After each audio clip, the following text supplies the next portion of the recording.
Lloyd एक अनाथ बच्चा था जिसे दुनिया के सबसे ताकतवर एस रैंक जादूगर ने गोद ले लिया था और उसने एक एडवेंचरर बनने का फैसला किया। लेकिन उसकी पार्टी ने उसे निकाल दिया क्योंकि उसको एक बेकार सपोर्ट मेज माना गया। पर किसी को ये नहीं पता था सिवाय उसके टीचर के कि लॉयड असल में वो चुना गया हीरो है जो फ्यूचर में डीमन किंग को हराएगा। जब लॉयड छोटा था तब उसका गाँव डीमन किंग के हमले में तबाह हो गया था, लेकिन वो बच गया और एक एस रैंक मैजिशियन जिसका नाम मर्लिन था उसने उसे ढूंढ लिया। ऐसा लगता था कि मर्लिन ने भी उस लड़ाई में किसी अपने को खो दिया था। अपना दर्द कम करने के लिए उसने लॉयड को गोद ले लिया और अपना स्टूडेंट बना लिया। मर्लिन उसे अपने घर ले जाते हैं और सबसे पहले वो हवा में से एक आग का गोला बना देते हैं। फिर वो लॉयड से कहते हैं कि अगर शाम तक तुम मैजिक से आग नहीं जला पाए तो तुम्हें डिनर नहीं मिलेगा। लॉयड बार बार कोशिश करता है, मेहनत करता है आग बनाने के लिए, और जैसे ही वो कामयाब होता है वो खुशी खुशी अपने टीचर को दिखाने दौड़ता है। मर्लिन थोड़ा खुश होकर कहते हैं अच्छा किया, लेकिन तुरंत उसकी छोटी सी आग बुझा देते हैं और थोड़ा उसकी टांग खींचते हैं। बोलते हैं कि उसे अब भी बहुत कुछ सीखना है।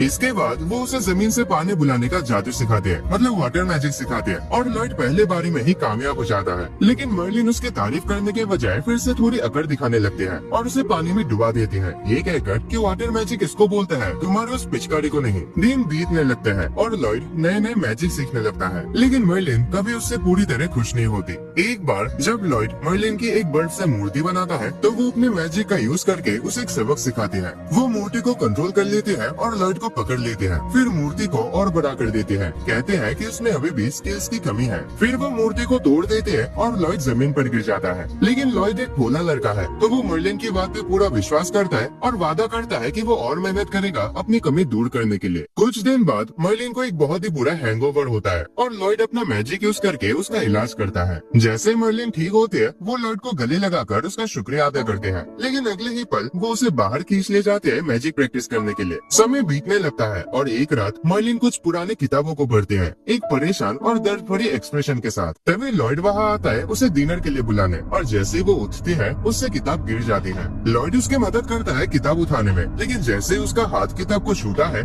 उसके दिमाग में उस किताब की सारी जानकारी ट्रांसफर हो जाती है और वो वही बेहोश हो जाता है। मर्लिन ये सब देखकर हिल जाते हैं क्योंकि लॉयड ने सिर्फ किताब को छूने से एक प्राचीन जादू सीख लिया है, जो इस बात का सबूत है कि उसमें भी चूजन ऑन बनने की क्वालिटीज है। ये बात मर्लिन के दिमाग में कुछ पुराने दर्दनाक यादें ले आती है और वो नहीं चाहती कि लॉयड भी वही गलतियां दोहराए जो उसने कभी की थी। उस रात जब लॉयड शांति से सो रहा होता है, मर्लिन उसके कमरे में जाकर उसके माथे पर एक जादुई मंत्र लगा देती है, जिससे वो प्राचीन जादू की नॉलेज उसके दिमाग के अंदर सील कर देती है, क्योंकि वो नहीं चाहती कि लॉयड अपने ताकत पर ज्यादा भरोसा करे। ये सब इसलिए ताकि वो उस खतरनाक रास्ते पर ना चला जाए। मर्लिन उसे सजेस्ट करते हैं कि वो एक व्हाइट मेज बन जाए, जिसका मेन काम दूसरे एडवेंचरर्स को सपोर्ट देना होता है। वो उसे रिकवरी मैजिक सिखाते हैं जो फलों को जल्दी बढ़ने में मदद करता है, और फिर अपने और उसके लेवल का फर्क दिखाने के लिए एक मुरझाए हुए पेड़ को ऐसे ही चुटकी बजा के जिंदा कर देते हैं। इसके बाद मर्लिन उसे नए नए जादू और दूसरी चीजें सिखाना जारी रखती है, लेकिन जब भी कोई एंशिएंट मैजिक से जुड़ी बात होती है तो वो कहते हैं कि तुम्हें ये सीखने की जरूरत नहीं है, क्योंकि प्राचीन जादू तो कई 100 साल पहले ही खत्म हो चुका है। ऐसे ही वक्त बीतता है लॉयड की ट्रेनिंग में। एक दिन मर्लिन उसकी आंखों पर पट्टी बांधकर उसे जंगल के अंदर ले जाते हैं, जहाँ हर तरफ खतरनाक मॉन्स्टर्स होते हैं।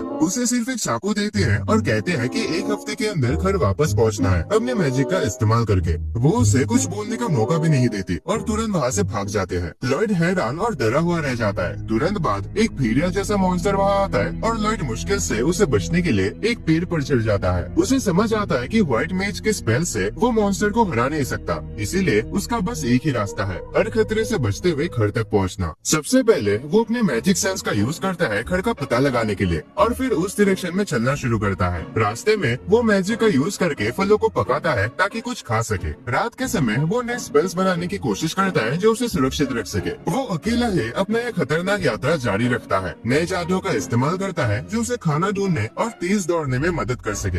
अगले दिन वो एक बड़ी मकड़ी जैसे मॉन्स्टर के हाथ लगते लगते बच जाता है, लेकिन उसके दौड़ने वाले जादू के कारण वो बच निकलता है। लॉयड उस स्पेल का यूज तब तक करता है जब तक वो घर नहीं पहुंच जाता, और जैसे वो घर के दरवाजे पर पहुंचता है वो थकान के मारे वही बेहोश हो जाता है। वक्त तेजी से गुजर जाता है और लॉयड अब एक जवान लड़का बन जाता है। जब उसे शहर के बारे में एक मैगजीन मिलती है तो उसे बाहर की दुनिया देखने की क्यूरियोसिटी होने लगती है। यहाँ मर्लिन का बिहेवियर भी बदल गया है। अब वो उसे मैजिक प्रैक्टिस के लिए खींचकर नहीं ले जाती, बल्कि उसके रोज के कामों से उसे निकालकर नए जादू बनवाने के लिए मजबूर करते हैं। वो बिल्कुल रैंडमली कुछ भी अनाप शनाप आइडिया सोचते हैं और लॉयड से कहते हैं कि उन्हें पूरा करने के लिए रात भर जाकर काम करे। लेकिन लॉयड इतना स्ट्रेस बर्दाश्त नहीं कर पाता। एक रात वो फैसला करता है कि वो घर से भाग जाएगा दुनिया को एक्सप्लोर करने के लिए। अगली सुबह मर्लिन देखती है कि लॉयड अपने कमरे में नहीं है, सिर्फ एक शहर वाली मैगजीन डेस्क पर पड़ी होती है। तब उसे समझ आता है कि उसका छोटा सा बच्चा अब इतना बड़ा हो गया है कि उसकी जवानी शुरू हो गई है। इसी बीच लॉयड शहर पहुंचता है और उस जगह की खूबसूरती और हलचल में खो जाता है। उसके पास जितने पैसे होते हैं उन्हें खाने पर खर्च कर देता है। फिर वो सोचता है कि और पैसे कैसे कमाए। तभी एडवेंचरर पार्टी के लिए रिक्रूटमेंट नोटिस उसके चेहरे पर आ लगता है। वो ये भी नहीं देख पाता कि कोई उसे देख रहा होता है। वो डिसाइड करता है कि एक एडवेंचरर बनने की कोशिश करेगा। उस पार्टी में शामिल होने के बाद उसका पहला मिशन होता है एक साइक्लॉप्स से लड़ना, और वो बहुत एक्साइटेड होता है क्योंकि उसने कभी किसी को इतने स्ट्रॉन्ग मॉन्स्टर से लड़ते नहीं देखा। साइक्लॉप्स एलन को पीछे धकेल रहा होता है, जो पार्टी का लीडर और मेन अटैकर होता है। एलन हीलर से कहता है कि एक हीलिंग स्पेल डालो। तब लॉयड भी मदद करने के लिए तुरंत एक सपोर्ट स्पेल सभी पार्टी मेंबर्स पर डाल देता है, लेकिन किसी को भी उसका पता तक नहीं चलता।